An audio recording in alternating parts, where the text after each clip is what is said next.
अस्सलामुअलैकुम नाज़रीन कराम, नई वीडियो में आपको खुश आमदीद कहते हैं। सुप्रीम कोर्ट के साबिक जज जस्टिस फ़कीर हुसैन खोखर का इंतकाल हो गया है। जस्टिस फ़कीर हुसैन खोखर को चंद दिन पहले लापता कमीशन का सरबराह मुकर्रर किया गया था और उसी वक्त आपको मैंने बताया था कि जज साहब तो बेचारे बिस्तरे मर्ग पर हैं। उनकी उम्र तकरीबन 80 से 85 साल है। इस उम्र में तो घर के बड़े परेशान हो जाते हैं कि बुजुर्ग घर से निकले हैं, कहीं खुद लापता ना हो जाएं, रास्ता ना भटक जाएं, बेचारे घर पहुंच सकें या ना पहुंच सकें।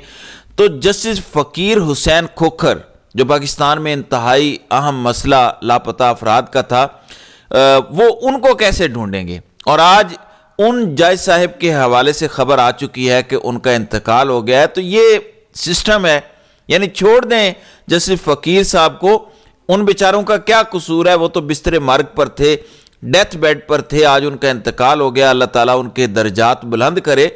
लेकिन इस सिस्टम पर ऐसे लोग बैठे हुए हैं जो एक्सपायर हो चुके हैं, यानी जो दुनिया जहान के बाबे हैं, शहबाज से लेकर जरदारी तक और तमाम माफिया, यानी वो बाबे जिनका आईटी और टेक्नोलॉजी से कहीं दूर दूर तक का वास्ता नहीं है, जदीद दुनिया का उनको पता नहीं है, जवानों का उन्हें पता नहीं है, जो अपनी जवानियां भी भूल चुके हैं, वो इस निज़ाम को चला रहे हैं। यही वजह है कि इस निज़ाम का बेड़ा गर्क हो चुका है, ये निज़ाम खुद एक्सपायर हो चुका है। दूसरे नंबर पे कल आपको मैंने खबर दी थी कि बैरिस्टर गौहर की मुलाकात हुई है, यानी एक मुलाकात वो आर्मी चीफ वाली जो पेशावर में हुई, जिसका बड़ा शोर डाला गया, रोला पड़ा और बड़ी परेशानियां हुई थी। आपको कल बताया था कि ये मुलाकात हुई है और चंद दिन का टाइम मांगा गया है। कहा गया कि कुछ दिन के लिए खान साहब से कहें कि कुछ दिन की मेहरबानी करें। लेकिन खान का जो रात को अडयाला जेल से ट्विटर पैगाम आया, उसने तो सबको हिला कर रख दिया। यानी उसमें तो अगली पिछली तमाम कसर इमरान खान ने निकाल दी। बड़ी सख्त गुफ्तगू की गई। और फिर पीटीआई के अंदर आज सलमान अकरम राजा उन्होंने ऐलान किया है कि अब पीटीआई के अंदर सिर्फ उस शख्स को ओहदा मिलेगा, सिर्फ उस शख्स को जो बंदे निकाल सकेगा। ये नहीं कि घर बैठे रहें, आप कहें कि नहीं जी आपके पास फलाना ओहदा है, फलाना सदर है, फलाना सेक्रेटरी है। अब नजरियाती लोगों को और उन लोगों को जो लोगों को निकाल सकते हैं, जो लोगों को लीड कर सकते हैं, उन्हीं को ओहदा मिलेगा। लिहाजा खान तो भरपूर तैयारी कर रहा है। फिर मौलाना फजल रहमान के साथ मुलाकात हुई, पिछली वीडियो में मैंने बताया। और अब ओवरसीज पाकिस्तानियों पर मुश्तमिल कमेटी बन गई है। दूसरे नंबर पर एक मुज़ाकराती कमेटी जो थी वो अब अपोजिशन के साथ राब्ते करेगी। लिहाजा पीटीआई और इमरान खान तो बड़ी तैयारियां कर रहे हैं स्ट्रीट मूवमेंट के लिए। और इस सूरत हाल में बैरिस्टर गौहर की दूसरी मुलाकात हुई है। और इस दूसरी मुलाकात की कल मैंने आपको खबर दी थी। अब एंकर पर्सन है मंसूर अली खान, उनकी जानिब से इस मुलाकात की तफसीलात जारी की गई हैं। ज़ाहिर है वो इस्टेब्लिशमेंट के करीबी समझे जाते हैं। और उनकी जानिब से बताया गया कि 20 या 21 जनवरी को बैरिस्टर गौहर की एक और मुलाकात हो रही है। और वो जो वसवसे आ रहे थे ना, ये ऐसे नहीं आ रहे। कहते हैं कि फौज की एक आला शख्सियत, एक इंटेलिजेंस अफसर, मुमकिन तौर पर यह इंटेलिजेंस अफसर DGISI हो सकते हैं, जो कल आमिर इलियास राना ने भी कहा था कि दूसरे नंबर वाले से मुलाकात हुई है। यानी इसका मतलब है कि फिर बड़ा ओहदा फौज के अंदर आर्मी चीफ के बाद तो DGISI का ही है। तो ये भी कह रहे हैं कि एक इंटेलिजेंस अफसर के साथ मुलाकात हुई है। इसका मतलब यह है कि जनरल आसिम मलिक के साथ मुलाकात हुई है। कहते हैं एक वफाकी वजीर भी शरीक थे। अब आप क्या समझ रहे हैं कि वो वफाकी वजीर ख्वाजा आसिफ होंगे जो वजीर दिफा है? उनकी इतनी औकात है? गालिबन वो वफाकी वजीर मोहसिन नकवी होंगे। मोहसिन नकवी के अलावा तो कोई दूसरा शख्स नहीं हो सकता जो इतना इस्टेब्लिशमेंट के करीब हो। कहते हैं कि इमरान खान के केसेस पर बात हुई। जनवरी के आखिरी हफ्ते या फरवरी में एक और मुलाकात भी मुतवक्के है और यह मुलाकात आर्मी चीफ के साथ भी हो सकती है। लिहाजा बैकडोर राब्ते और मुलाकातें हो रही हैं। रऊफ हसन का बयान भी मैंने कल आपके सामने रखा था कि बैकडोर बहुत कुछ चल रहा है, खान को समझाया जा रहा है। क्योंकि मोहसिन नकवी का जो दौरा हुआ, वो अमेरिका के अंदर गए, जो वहां पर वो देख कर आए, उससे हासिल कुछ नहीं हुआ। ये अलग बात है कि मोहसिन नकवी का टीवी चैनल उन दिनों में भी ये चला रहा था कि पहली सफ के अंदर बैठ के पुरतपाक इस्तकबाल किया गया और उन्होंने डोनाल्ड ट्रंप की तकरीब हलफ बर्दारी में शिरकत की। आज क्या चला रहा है मोहसिन नकवी का टीवी चैनल, यानी जो चैनल 24 है, उस पर आज खबर चल रही है कि मोहसिन नकवी के दौरे अमेरिका के समरात आना शुरू, پاکستان اور امریکہ کے درمیان سرمایہ کاری کی نئی راہیں کھل گئیں۔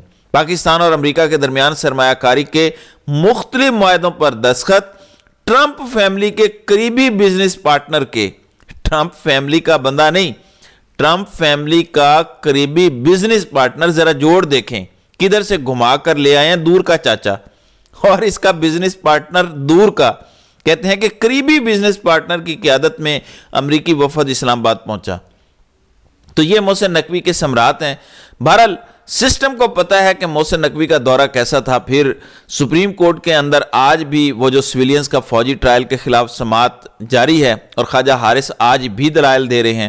انہوں نے آج کہا کہ اگر ملٹری ٹرائل میں کوئی ملزم اقبال جرم کر لے تو اسے اسلامی قانون کے تحت رعایت ملتی ہے، جس پر جسٹس جمال خان مندوخیل نے پوچھا کہ اقبال جرم تو مجسٹریٹ کے سامنے نہیں ہوتا، تو انہوں نے کہا کہ وہاں پہ معاملہ الگ ہے، جو فوج کے ساتھ معاملہ ہے وہ الگ ہے۔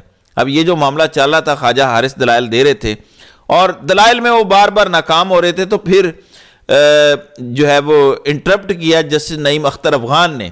جسٹس نعیم اختر افغان نے کہا کہ خواجہ حارث صاحب آپ ذرا چپ کریں، میں ذرا سامنے آ کر دلائل دیتا ہوں۔ انہوں نے کہا کہ میں کیونکہ بلوچستان ہائی کورٹ کے اندر رہا ہوں چیف جسٹس کے طور پر، تو میرے سامنے وہ کیسز آئے ہیں فوجی ٹرائل والے، میں نے وہ کیسز سنے ہیں۔ انہوں نے کہا کہ یہ جو معاملہ ہے نا فوجی ٹرائل والا، یہ بڑا مستند ہوتا ہے، اس کے اندر ایسے نہیں ہوتا کہ سادہ کاغذ پر، سفید کاغذ پر لکھ دیا کہ فلاں گلٹی ہے فلاں گلٹی نہیں ہے۔ انہوں نے کہا کہ نہیں،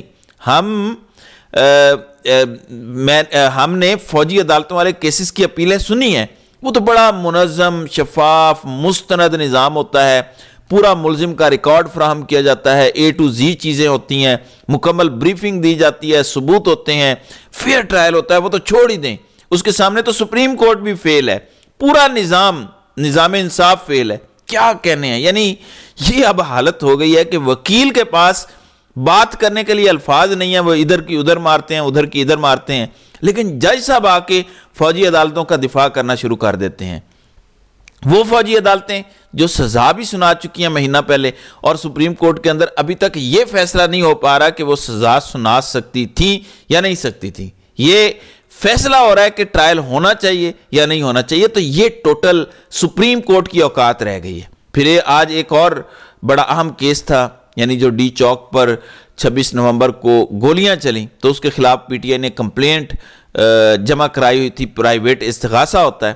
بیرسٹر گوہر نے آج پیش ہو کر اپنا ابتدائی بیان ریکارڈ کروانا تھا، لیکن آج جج صاحب ہی غائب تھے، اور جج صاحب کی جگہ پہ سیشن جج زیبا چودھری نے سماعت کی۔ اب زیبا چودھری آپ کو یاد ہوگی، آج سے 2 سال پہلے عمران خان کے خلاف کیس بنا تھا کہ زیبا چودھری کی شان میں گستاخی کی ہے۔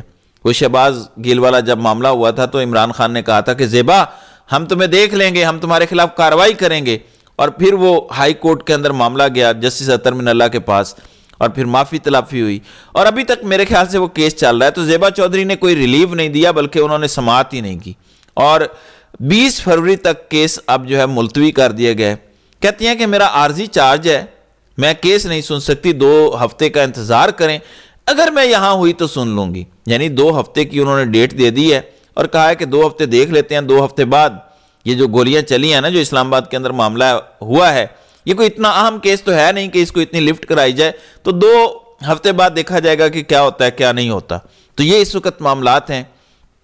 پھر پی ٹی آئی بھرپور تیاریاں کر رہی ہے 8 فروری کے احتجاج کی، جو جلسہ ہونا ہے اس کی، جبکہ دوسری طرف گرفتاریاں شروع ہو چکی ہیں، ابھی سے کریک ڈاؤن شروع ہو گیا ہے۔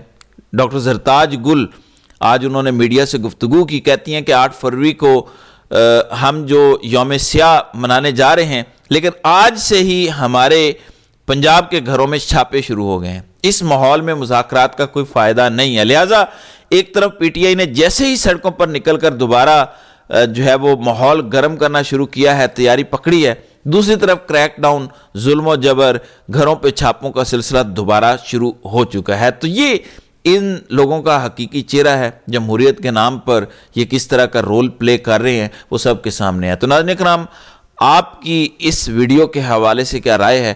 آپ اپنی رائے کا اظہار کامنٹ سیکشن میں ضرور کیجئے گا۔